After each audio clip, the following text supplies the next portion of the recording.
What's up, dudes? This week has been pretty sweet. I got some t-shirts done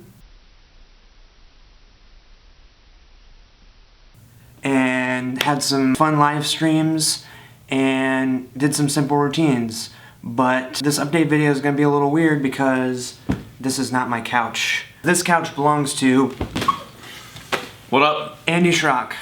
This is my good buddy. He is a skateboarder, a YouTuber, and he owns Revive Skateboards and Force Wheels. Yes. And I am on his couch because I'm visiting Cincinnati and we are working on some fun projects this weekend. We're working on some awesome projects. Okay, so I thought this week maybe we could do something a little different and I can ask Andy some questions about being a self-employed creator. Yep, which I didn't think I was going to do. I'm really tired, so if I look like I'm tired, I'm sorry. We're both tired because we stay up too late playing video games. Which is like the best reason ever. You know what? Look at this shot. Our heads are like right here. I'm going to fix it a little bit. Okay? Let's just do that right now. Okay. First question. So I'm just starting this freelance stuff. So like being self-employed is a new thing for me. Yeah. If you could go back when you first started like doing all your own stuff, you quit your jobs. If you have like any advice for yourself back then, like if you go back in time and say like, dude, do this, what would that be? Well, I mean on like a specific side, since I do YouTube videos, I would be like, do YouTube better.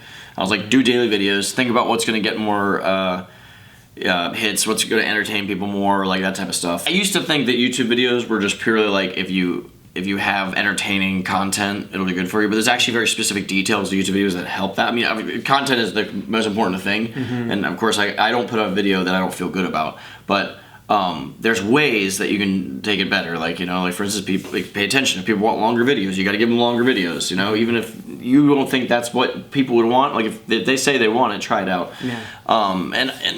That could be said with a million different things, not just the length of a video. I was just using that as an example in a more relatable sense. Whatever you're going to do it the best you can do. Especially if you care about it, if that's what you're trying to do, like you can do it better. Like lose 20 more minutes of sleep and do that extra thing every single night, and that little bit of work is going to get you that much farther in the end. Because 20 minutes a night adds up to how many hours at the end of the month. Awesome. Yeah. Cool. I like that. And you need sleep. Don't necessarily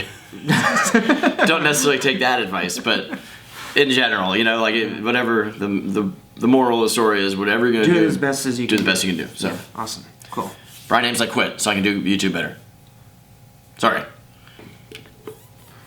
So you're like a pretty prolific dude. You do video every day. Yeah. What do you do to like keep things fresh or stay inspired? Like how do you keep things going? Well, it helps that I've always been inspired by a million different things. It's almost like if I get really excited or I get really inspired or motivated by anything, it kind of like gets my brain churning. It's kind of weird, and I feel like the way I do it, it doesn't. Most people can't relate to it, but I get really weird ideas. It's almost like if my mind's like an abstract painting that only I can understand. That's the most artsy thing I'll ever see in my life, but like it's really strange. Like I get really super random ideas, and like I'll be sitting there with my friends, and I'll get an idea, and they're like, "Where did that come from? Like, why were you even thinking that?" Like, and I feel like that's why I feel like my content is still rewarding. Like, and I don't feel like I'm going stale on my side of things. Hopefully, the world doesn't disagree. I'm so busy that unfortunately I'm not able to go out and physically do all the projects I want to. But is there anything to like having a routine, like that you have to do something every day? Does that help? The stress of knowing that I have to do a video every day and I have to do things that keep like a creatively rewarding to me. Creatively, that's a lot better way of saying that. My gosh. Okay. So the pressure keeps it on too, like that, or the stress keeps it on too. We've been spending a lot of time this weekend just talking about how we wish we had more time to do things. Absolutely. I think we both like being busy, and we both like having a bunch of projects. Yeah, for sure. I wouldn't change anyway. I'm taking on daily YouTube videos, running 2, soon to be 4 companies. Yeah. Being a father, which I always spend a good chunk of my day with my little guy. I'm writing a book, another book. I'm recording an album. Like, dude, it's hard to take me seriously when I say all those things. If you had more time what not like, and you can't say like I want to spend more time relaxing. Or, Yeah. So for me, like I'm having a hard time focusing on the most important projects. Oh, really? I want to like do all these things. If you have more time, what would be some of the things that you would like? The main things I want to focus on right now are YouTube videos because I thoroughly enjoy that, and that actually keeps the rest of my life running. And then my book and my album, I want to get those out so bad. Yeah. So, I'm sorry, companies. I don't want to run you. And family, I mean, that's a given. Sure. That's number that's one like, without saying. Yeah. So, I'm actually going to, like, leave. I'm going to go to Florida and just put myself in a hotel on the beach by myself and just write for 2 days straight. Yeah. So, that'll help. Like, little trips like that will help me get it done. I want to talk about failure.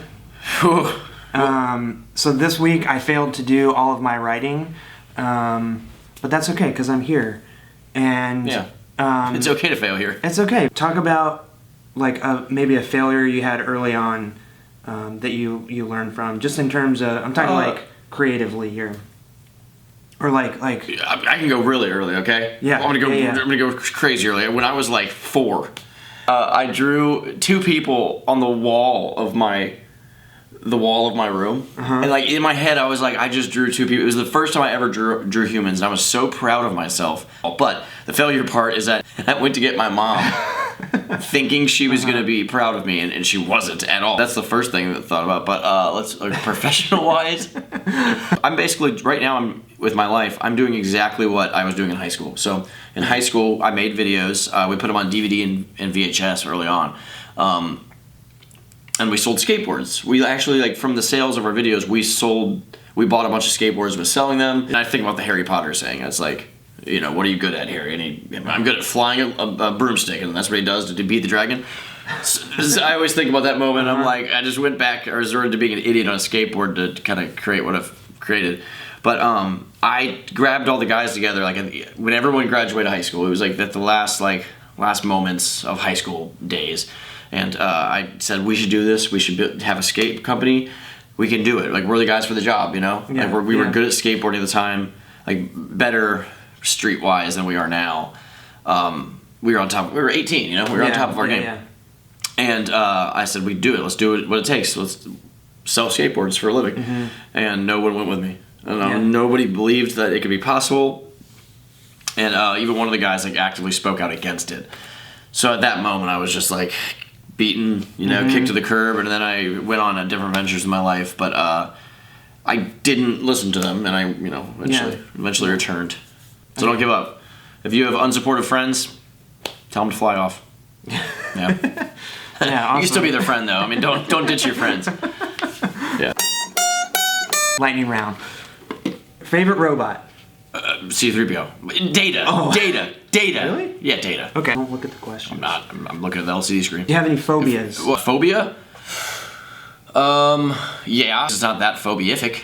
Fading away, becoming less relevant, less what I'm doing, less effective on what I'm doing, that type of stuff. So, okay. And I don't mean relevant in like I need to be like popular or something like that. Not that. Just like feel you're actually like contributing to the world. Like I want whatever I do to be like worthwhile.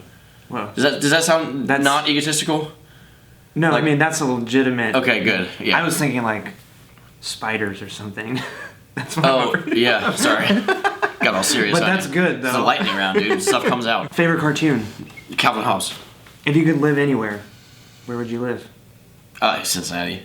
You're here. Yeah, this is my home. But I love certain parts of the world. Do you have like a favorite app? Application? Yeah, like on your phone that you use all the time. Gmail, like Instagram. Okay. You're talking about unique app. Let me look. Yeah. Dun dun dun dun. Jurassic World. I mean, let's face it. That's the answer I was waiting for. Yeah. Okay. I guess the most enjoyment I get is Jurassic World. My lightning bolts are very weak. I'm sorry. Do you have any embarrassing nicknames? When I was younger, when I was like 12, I started hanging out at a comic shop, and owner of the store, D, if you're out there, he called me his sidekick, and then I eventually got the name Tonto, which means like stupid in Spanish. It was because the Lone Ranger, like in the show The Lone Ranger, his sidekick was Tonto. That's not embarrassing, but that's like the nickname I had when I was younger. So some people still call me that. If I see people from the comic shop back in the day, like, hey, Tonto. Yeah. So I imagine to someone else, like, they just call that grown man Tonto. You know, like, this is lightning round. You're an idiot, Andy. All right, last question. What was the latest skateboard trick that you've landed? Well, literally yesterday I landed a nose manual shove it out, which I don't think I've landed, at least not that version of it. And the other day I landed a fakie varial flip body varial. Whoa. I honestly, not learning new tricks, but I try to do a new trick every day. That's my goal every time I skate, is try to do something new for the situation. That's cool. I think that's a good way to end it. Thank you for having me on. Dude, thank you for doing this. It's been enjoyable. And having me in Cincinnati. Oh, yeah. On On the couch, yeah. Yeah, cool. If you want to follow Andy and check out all his daily videos, you can click on his face right now. And I'll put all his info and stuff down in the description below. Dude, thanks again for having me. Of course. Yeah, this has been awesome. Yeah. It has been awesome. And that's it for this week. Thanks, dudes.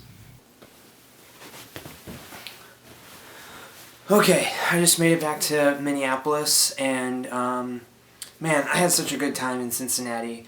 And I just want to say, you know, ever since I was a little kid skateboarding, I never really had ambitions of becoming a pro skateboarder or anything like that. But one dream I did have was to have some of my artwork on a board that lots of people would want to skate. About a year ago, I met Andy Schrock and Brian Ames, and getting to work with them to make boards and wheels and t-shirts and everything has been really awesome, and those dudes are the best. Thank you guys for bringing me out to Cincinnati. It was such an awesome weekend, and I can't wait to show everybody all the cool stuff that we're working on. So sleepy. So, if you are watching this YouTube video thanks to Andy Schrock, first of all, thank you for checking this out. And if you're at all interested in learning what it's like to be a freelance illustrator or designer, I hope you check out my other videos. Recently, I quit my full-time corporate design job and have become a freelance illustrator, and I'm using this YouTube channel to sort of document my story along the way. I'll be posting at least one video every week, and yeah, subscribe if that sounds cool to you.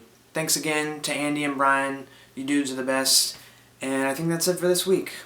Catch you later.